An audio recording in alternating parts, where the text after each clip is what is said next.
आणि म्हणून अखिल भारतीय किसान सभा शेतमजूर युनियन आपल्या सगळ्यांना आवाहन करते की आपण आजच्या या भारत बंदमध्ये ताकदीने सहभागी व्हा. मोदी सरकार मुर्दाबाद मुर्दाबाद मुर्दाबाद. अरे कामगारांना शेतमजुरांना शेतकऱ्यांना देशोधडीला लावणारं सरकार मुर्दाबाद मुर्दाबाद मुर्दाबाद. आज देशभरामध्ये होणाऱ्या या संपाच्या अनुषंगानं या संपाला पाठिंबा देण्यासाठी सिरसाळा या ठिकाणी शेकडो शेतकरी शेतमजूर विद्यार्थी युवकांची रॅली झालेली आहे. यामधून हा संदेश या देशाच्या सरकारला देऊ इच्छितोय की ज्या पद्धतीची धोरणं तुम्ही सर्वसामान्य लोकांच्या विरोधामध्ये घेत आहात, या विरोधामधली एकजूट मोठ्या ताकदीनं होती आहे.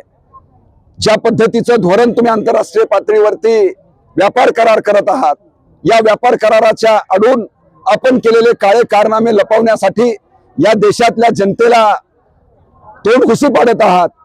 या सगळ्यांच्या विरोधामध्ये आता मात्र एक मोठा एकजूट या भागातल्या लोकांमध्ये झालेली आहे.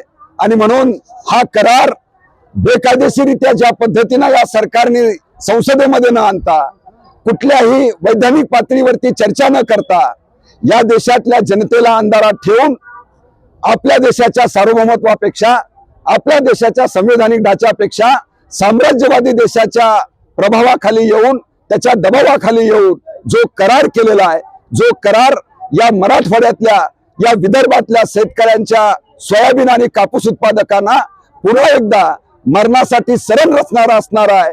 कापूस, सोयाबीन आणि ऊस उत्पादक शेतकरी यांच्यासाठी प्रचंड अडचणीचा आणि त्यांना मोठ्या जोखमीवर टाकणारा हा करार असणार आहे. या कराराच्या विरोधामध्ये सुद्धा शेतकरी, शेतमजूर, विद्यार्थी युवक मोठ्या ताकदीने सरकारला विरोध करणार आहे. ही दखल सरकारने घ्यावा आणि मुंह में राम आणि बगल में छुरी हे नाटक आता जास्त काळ मोदी साहेबांचं चालणार नाही. ही बाब देशातल्या लोक शेतकरी एकजूट जिंदाबाद जिंदाबाद जिंदाबाद. शेतकरी विद्यार्थी व कामगार महिला एकजूट जिंदाबाद जिंदाबाद जिंदाबाद. अरे कामगार कायदा रद्द झालाच पाहिजे. झालंच पाहिजे, झालंच अरे पाहिजे. कामगारांची सामाजिक सुरक्षा काढून घेणारा नवी कामगार संहिता रद्द झालीच पाहिजे. झालीच पाहिजे, झालीच पाहिजे. अरे शेतकऱ्याला देशोधडीला लावणारा नवा अमेरिका करार रद्द झालाच पाहिजे. झालंच पाहिजे, झालंच पाहिजे.